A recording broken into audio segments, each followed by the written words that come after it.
running along the bottom.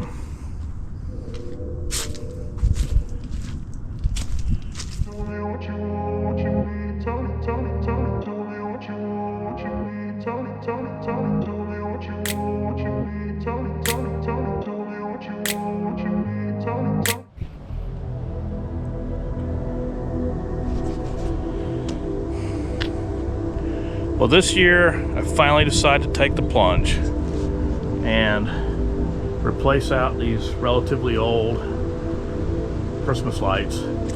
I got these at Home Depot several years ago, and I started out with one set. The next year that company changed, so I started out with another set. So I have probably 8 strings of lights, and one of them no longer works, so I'm down to 7, maybe even 6. But anyway, these are color changing app control lights, but they actually work through 2 apps. So I have to set one up, figure out what lights are together to string together, and do the other one. This string of lights over here, there are 5 or 6 bulbs that aren't even really active. Normally I put the older string of lights around that tree there. Normally I leave those up, and then I'll put another string of light that goes around the porch. And that's how I kind of wrap things up. This year, I took the plunge, and I decided to go with the Govee. But these are the Prism lights, and what they claim is that by having 3 LEDs based in each one particular pocket, you'll be able to see motion. Just like everything today, comes very nicely packaged. Instruction manual, user manual. This is kind of a quick reference guide here to get started. I got 100 feet. The house is about 40 feet long. Based on this particular kit, you get 2 boxes of string lights. And then this right here is the accessory kit. And everything is pretty well tied up and everything. So this is 1 string, so there's 1 set. There's another set. There's 3 sets per box. They have a double stick tape on the back. The one reason why I went with these here is they also have screw holes. So I probably won't even use the tape. I'll probably just go ahead and screw them down and mount them in place. The big question is I want to know how long each strand is. Each strand, I believe, has 6 lights on it. 1, 2, 3, 4, 5, 6. So I want to see how long that is. 3 sets along the top should be enough once they go up high. So inside the accessories box, looks like we've got some extension cables and amplifier to amplify the signals. I believe these are splice points, so if I need to bring other cables in, I can bring other cables in. The power supply is going to make everything happen. And then I guess this is the control module that does all the thinking. It doesn't look like there's a way to mess this up, so you can only plug it in one way. And then you tighten this for, it's a lot smaller connections than my previous one. Had these huge boxes, every strand. Plug her in, let's see what happens. So all these lights seem to light up.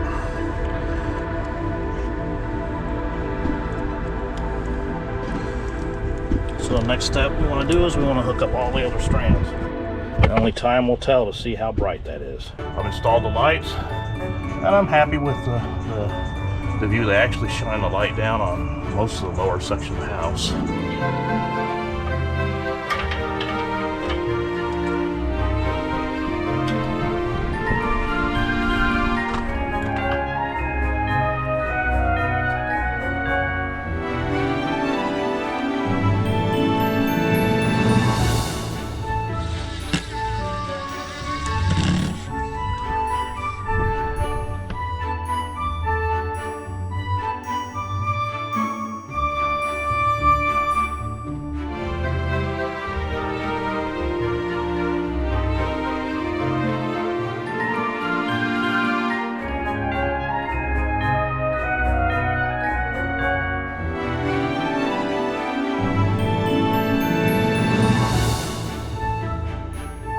I had a couple of extra ones on that chain, and I was thinking about cutting them off and everything else. And I just decided, why not run them down the gutter and shine a little light in this particular area here. Well, they're done. I've got the 5 mounted underneath here, and the old lights used to hang from these hooks here, but I wanted to spread out as much as it could on the soffit. I believe it's all worked out pretty good. I've done the upper soffits there all the way along the house, and the lower soffit on the other side there. And most important, I didn't fall and get hurt. So far, the installation's pretty good. The one thing I would definitely recommend is that you go out and buy number 6 screws, number 6 machine screws. They're gonna have a much larger Phillips landing. So it's the screws that come with it, just throw those in the garbage. They're not worth the time, and they're a complete hassle.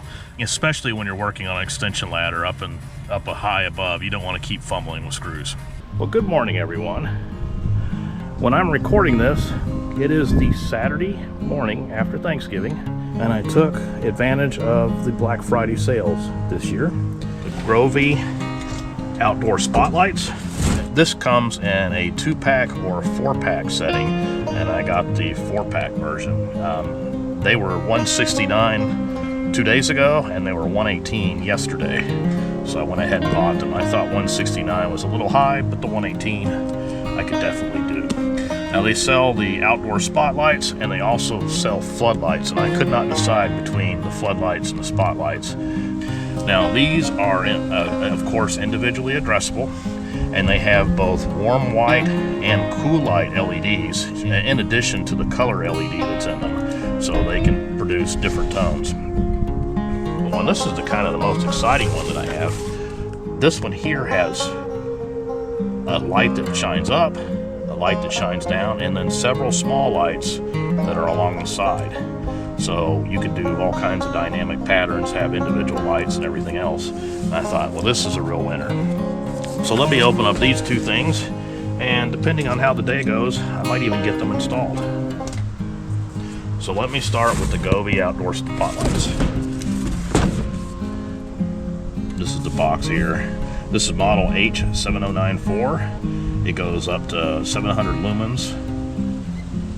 And inside the box, it comes with a spotlight, a control box, garden stakes, adapter, and a user manual.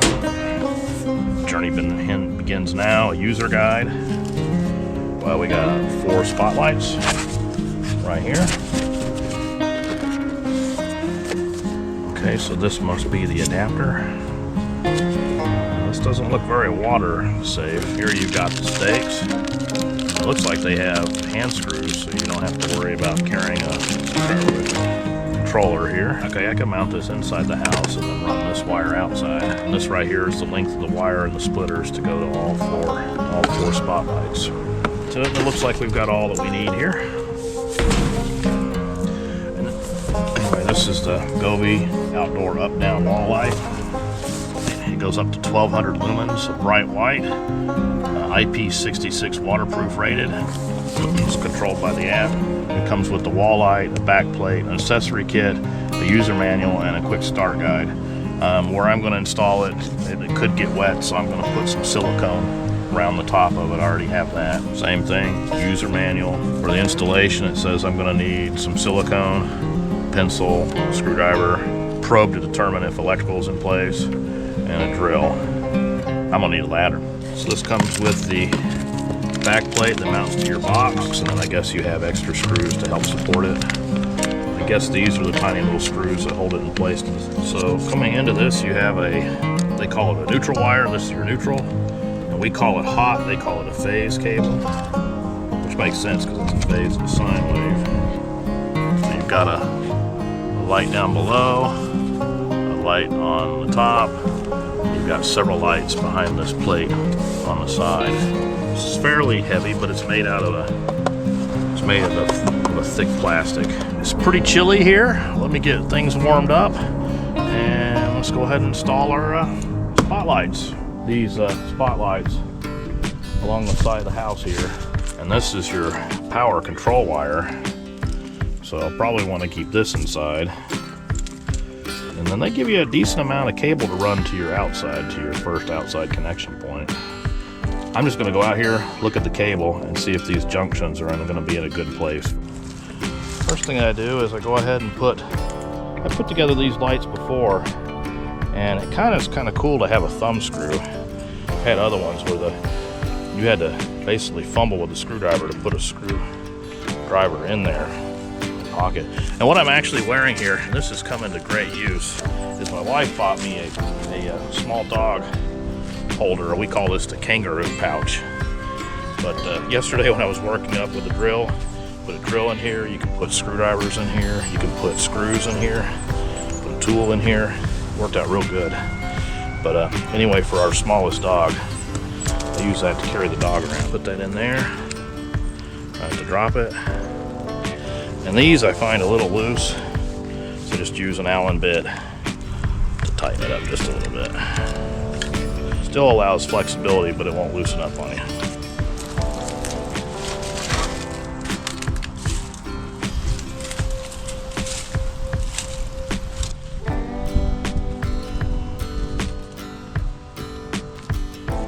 I now have them installed. It's just a real rough installation. I've got the cabling run out. Once I have nightfall, a couple of days to decide exactly how far out I want them, how much spacing I want, how it's going to react with some of the signage that's here, then I will go through and decide final locations. And I'll go ahead and tie wrap the excess cable and bury it under the rocks. Let's go ahead and power them up. Okay, all 4 of them are powered up, ready to go. You can see just a tiny little glimpse of it up against the wall, but they've got an inner bulb that's shining in there, and there's an outer ring. Let me link it up to that. So I've got my Prism lights there. So let me go ahead and add, and it's actually already found them. Nearby new devices, add. Done. I'm gonna call this side. Okay, there's an upgrade, so let's go ahead and upgrade them. Okay, so I can select different scenes. Right now we're coming up on Christmas, so I can select Christmas. I can do Christmas A. I can do Halloween. Actually, I think this has more scenes than the other one did. For Easter, they're running in a different sequence for each light. But next step is I'm going to replace the outdoor wall light. And this one's going to be 120 volts. It's going to be a direct hard wire.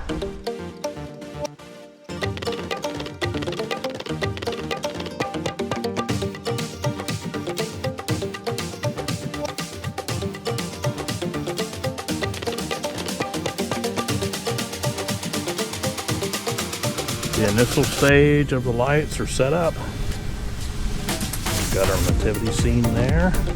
For the nativity scene, I'm just using low voltage lighting system, and they're set on blue. So anyway, there's a nativity set, and then this is the Govee lights for the house. And I had 3 additional lights. Didn't really exactly know what to do with. And it was such a good idea to put them along the drain spout to shine against the chimney. Really adds to the personality of the house.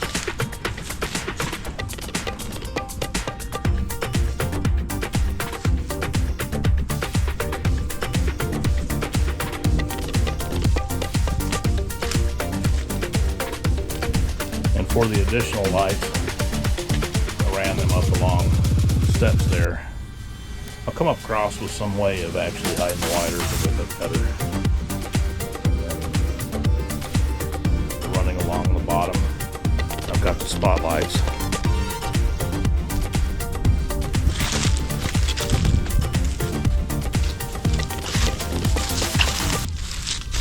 I came up with another idea. Only time will tell to see if it was a good one.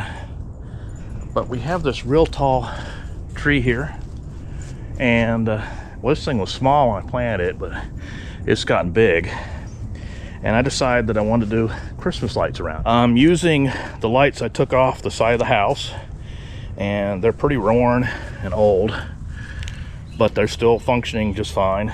And the only thing that I don't like about these lights is I got got these from one of the big box stores, and every year they change a supplier, and when they change a supplier, the lights don't work with the app anymore. So now I've got 3 apps controlling 3 different types of lights. So eventually I'll phase these out. So today, when I went out and I bought a couple of 1.5 inch sections of 10-foot conduit, and I probably should have gotten the 2-inch wide. I got the 1.5 inch, and I've already cut it with the hacksaw down because 20 feet was too tall. 20 feet would actually go to the top of the tree, and it becomes a little too unmanageable. So I'm going to be using a hacksaw, which I've already used, a drill. I'm going to drill a couple of holes in the top for running the lights, spray paint to paint it green, and I got a piece of rebar. The thought process is I'm going to use the rebar to position the pipe, and I'll go up as high as I can reach, and I'll tie off the pipe inside the tree. The nice thing about all this is this will be hidden, and at the end of the Christmas season, I technically could just roll up the lights and leave them inside the tree.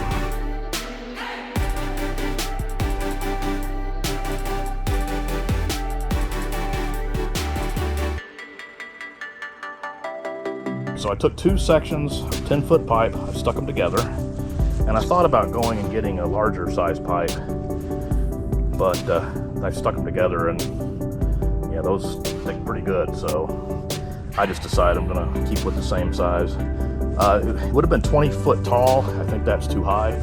The tree is about 20 foot tall. It doesn't quite get up to the top of the tree, but it's kind of bare up there.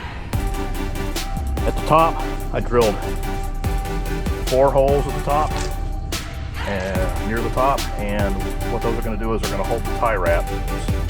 And so through 2 holes, I'll take a tie wrap or 2 through there, and I'm going to tie wrap this 2 or 3 strings of lights on one side, and then 2 or 3 strings on a quarter on another side. And then I'm going to wrap the remaining lights down around the top to about right here, where I'll install the control boxes, and I'll just tie wrap those or hold the control boxes in place, all in one place.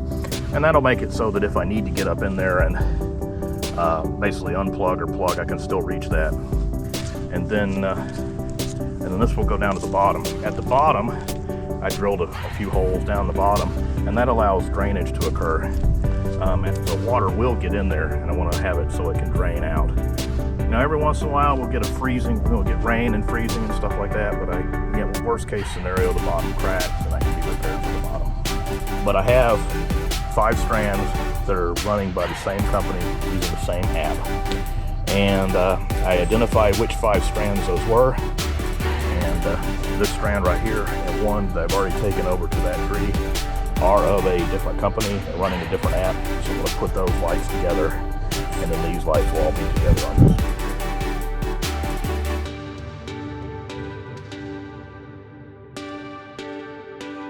I won't know how well this looks until it gets dark. I trended to go along the branches, so I know the light won't be evenly split, especially on the upper side over there.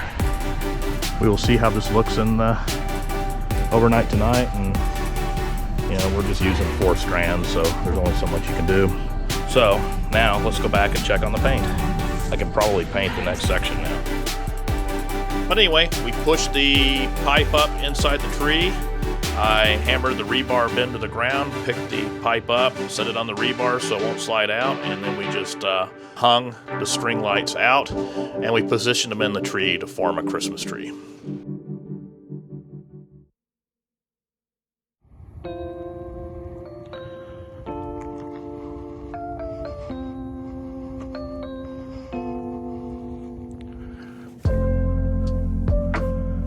First set of the permanent outdoor lights is set up.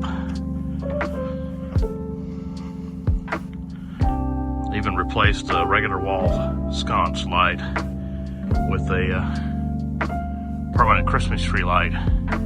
These lights are individually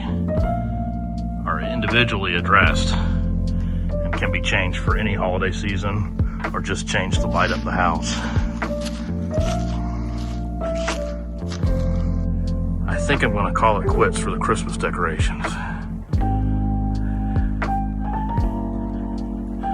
you some of the broken lights from last year and the new lights I put up for this year.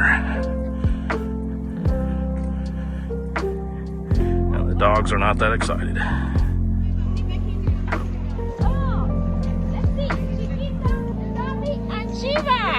And Sheba's obnoxious just like in the real life.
Hello.